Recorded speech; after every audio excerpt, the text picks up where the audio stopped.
So I have to say, pretty much my whole life I haven't really liked labels, but there's a couple stories over the last couple weeks when I wanted to share a couple labels. I was sitting at dinner, I think about 2 weeks ago with a good friend of mine, and we started talking about all sorts of different things. This was down in San Francisco, and we were talking about social investing and everything from that to how populations got housing loans right after World War II.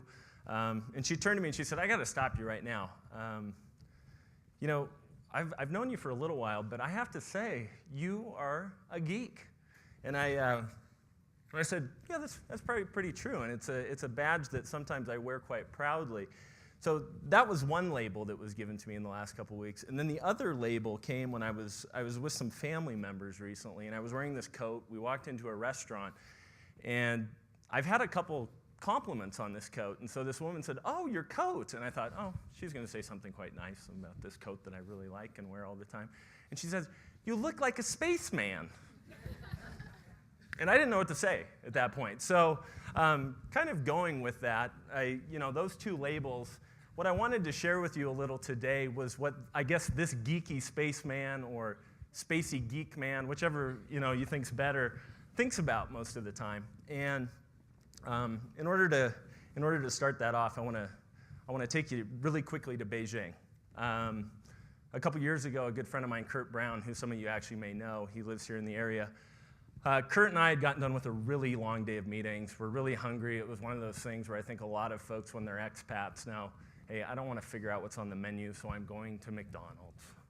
And I can't believe I actually admitted to you that I went there, but we went there. I ordered my food. Kurt walks up to order his food, and this is where all the wheels fell off. Kurt doesn't like soda.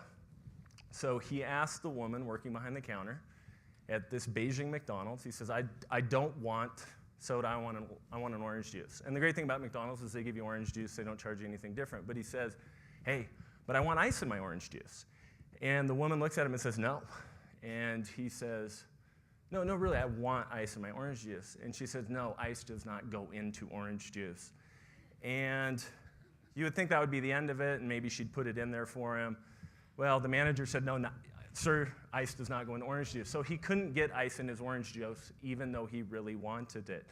So what happened next was he said, maybe waited 20 seconds and said, hey, but can I get a cup of ice as well? And they said, oh, sure. So he goes on, drinks about a quart of the orange juice, and right in front of their eyes, dumps ice into the orange juice. And I didn't know, I thought people were going to start having aneurysms or something like that, but that was really where we went. And the reason I tell that story is in conjunction with the quote that Sir Ken Robinson used at a TED conference in 2010. He said, there are ideas that all of us are enthralled to, which we simply take for granted as a natural order of things, is the way things are.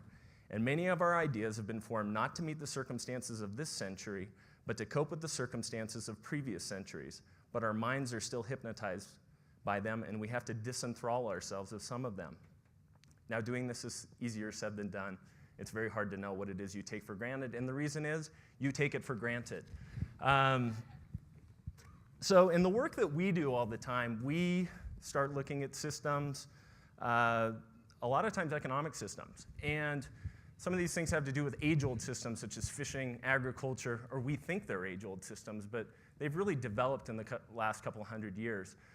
Some of the stuff that Jason Fairborn shared with you on micro-franchising, we're trying to look at different entrepreneurs who are trying to regame systems so that they actually benefit those folks who are working extremely hard at the bottoms of those systems. And what's really nice is that some of our co-investors on a lot of the deals that we do in the developing world are actually folks who benefited from the way systems have evolved. They've made tremendous amounts of money by these old systems, but they say these systems can be done differently.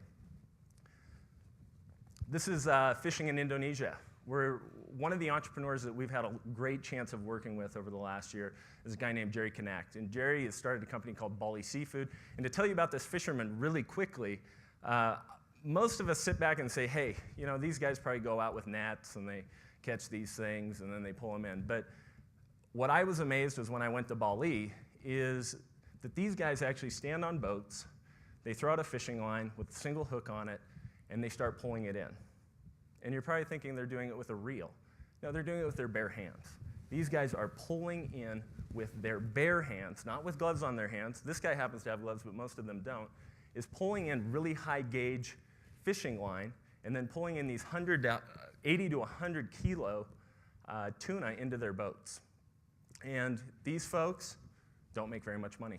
They live on between $2 and $4 a day. They support their entire families with it. And really, it can be done a lot differently. This system, as Jerry found, can be ungamed against the poor. And he had to come up with a way of designing it so that it would work. So what does Bali Seafood do? Bali Seafood provides access to export markets, livelihood acceleration, meaning increases in the livelihoods or how people make a living for those at the bottom of the pyramid, and instituting sustainable fishing practices for over 2.2 million fishermen in Indonesia who could possibly be affected, and preserving the main protein source for 126 million people who live in the Coral Triangle. So here's the current supply chain. Don't get kind of hung up on all the details. All I wanted to show is that we pay about $6 when we go to the store and we buy a tuna steak, $6 a pound, that is. And as you get down to the bottom, due to a whole bunch of inefficiencies in the current Indonesian fishing supply chain, fishing boat crew members make 2.1 cents per pound. What's Bali Seafood doing? If you get down to the bottom of this as well, right in the middle, kind of in this green area, Bali Seafood is becoming the aggregator, processor, and exporter of a lot of different fish types in Indonesia, and it being sustainable fishing. What's great here is that they've had to use a ton of design principles on bringing different groups together, non-governmental organizations who are some of the biggest names that you know in marine stewardship, the Indonesian government, and then private capital together in a new way to build a business that could then benefit the base of the economic pyramid in Indonesia, those being these small fishermen, and tripling their incomes. So right there, 6.2 cents, that still doesn't seem like a lot per pound, but it's a whole lot better than 2.1 cents per pound. So this is what they've done. They're not trying to reinvent the wheel. All of these different groups are really already operating there. The Indonesian government has a big issue where they're trying to promote fishing. And nonprofit organizations, large non-governmental organizations, and technical assistance providers are also doing the same thing. They want to institute sustainable fishing. But what's been the problem? It's that there's been no market mechanism. Everybody's been operating in silos, not combining their efforts, to the point where you've got a whole lot of things that just aren't working. And as I talked with Jerry recently, he said he was out with a whole bunch of folks, and I don't remember which really large kind of multilateral organization he was talking to, whether it was a UN group or something like that, but he said, what they like about our approach is that we're bringing the market into it for the very first time. So they're not saying that markets always govern themselves, because they don't. It requires these folks to actually all get involved and do this. The next place I want to take you really, really quickly is to Africa. A really good friend of mine, a guy named Dave Jeroman, and his team of great guys have just really put together a new investment approach for really launching what we consider to be a well-functioning agricultural vertical or agricultural supply chain, value chain, all the way from the farm down to smallholder farmers, all the way up into the point when it can reach markets. And I'm not just saying it's all export stuff.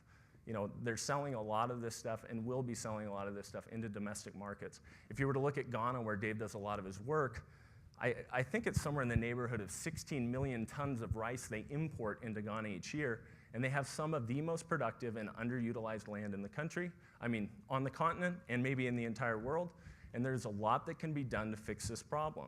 And it has to do with bringing different parties together and investing not only time, resources, or money, but all of them at the same time from different parties in a new and interesting way. A lot of us think, philanthropy is just giving things away, and it has been in the past. Jason Fairborn talked a little bit about this earlier. People are coming up with new ways of saying, I can build businesses that serve this low-income community in a way that's never been done before. And I can do it much more efficiently by bringing in folks who have a commercial mindset, but then bringing in other folks who understand what it really takes to get it done, and that sometimes you have to bring in different parties who understand and can work with these folks at the base of the economic pyramid to really understand their needs and to drive those things forward, especially when there's a ton of amount of capital that's going in to try and solve these problems. I think somewhere in the neighborhood of $5 billion is going into Africa just for agricultural aid.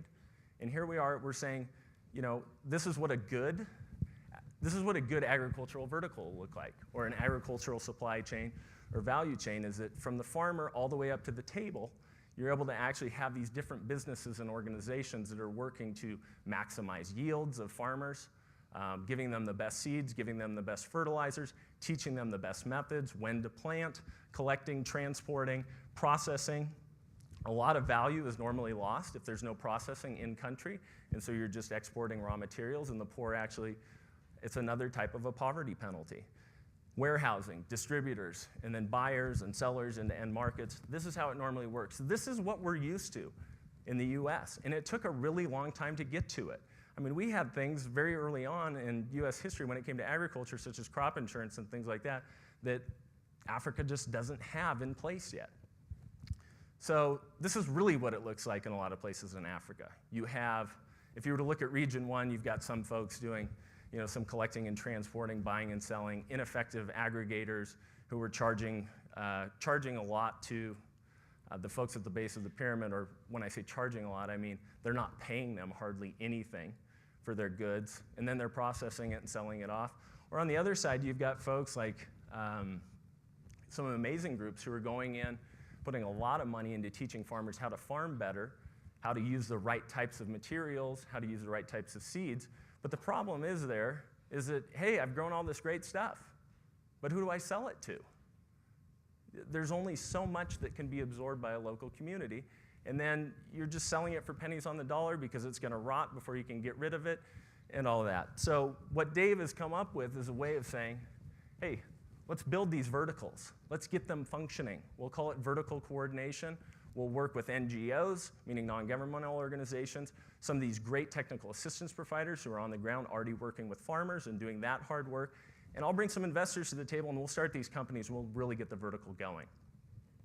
So from a design standpoint, neither Jerry, who's trying to get rid of 40 to 60% spoilage that happens between the time a fish is landed and it gets to your and my table, or when it comes to the way that Dave's doing things, when he's bringing together donors, private capital, and NGOs to really solve some of these problems, neither of these guys are reinventing the wheel. They're just coordinating activities and trying to get everyone working on the same page. So as we look at design, it's not always about coming up with the next, I guess, technology. I mean, there's some technological aspects to Jerry and to Dave's projects. But a lot of it has to do with bringing the right parties together and mobilizing capital in new ways. I was at a conference, I think last year, and I was talking with a guy. I mean, they were talking about sending people to the moon, and you know, I mean, this was incredible stuff. You know, creating zero waste streams when it comes to everything that we produce and consume in society. And so I walked up to the guy who talked about financing innovation, and I said to him, "This is really amazing." And you know, I think there's some ways that we're working on that we can actually use capital in new and innovative ways. And he says to me, "No, that's not possible." I'm like, we're talking about sending people to the moon, and we don't think that we can use people's money in a better way to create value for society? That seemed absolutely absurd. So really what I'm talking about is, let's just give them a better bike. Let's give these communities something better that they can use to increase their livelihoods. And really, that's the work that we're doing every day. We're looking at backing entrepreneurs with more of a venture capital mindset and really working with them to iterate, to design their products, to design their services, to design their systems, so that basically they've got a better bike to ride. As Jason Fairborn talked a little bit about earlier, let's give them an opportunity. Let's not just give them a little bit of money and tell them, hey, just figure something out. You know, let's give them something that they can do. Let's look at what 70% of the people in Africa are already working in, agriculture, and let's just make the system better. Let's just make it work for them so that they, who are already growing all this food, just need to be able to get it to market. And there's money to be made for the people who are going to invest in the companies who are going to get those things going. So really, it's all about just giving people a better bike. And what's great about here in the state of Utah is, and a lot of you may not even know this is going on, is that there's all sorts of groups who are working on these things. Jason and his group are doing tremendous work on the ground. We have the University Impact Fund, which really takes university students from Brigham Young University, University of Utah, Westminster, you name it, all the schools in Utah, and is teaching them how to be better impact investors, to understand these systems, to really help these social entrepreneurs, as we call them, who are trying to solve some of the most difficult social problems, and teach them how to do it and how to be ready to do it when they get out of school. So really, all we're trying to do is use design principles to integrate different groups, recognize these folks who are working extremely hard in underdeveloped countries, and recognize them as good consumer bases, and also recognize that we can create wealth with them as opposed to deriving wealth from them. And let's just ungame the systems.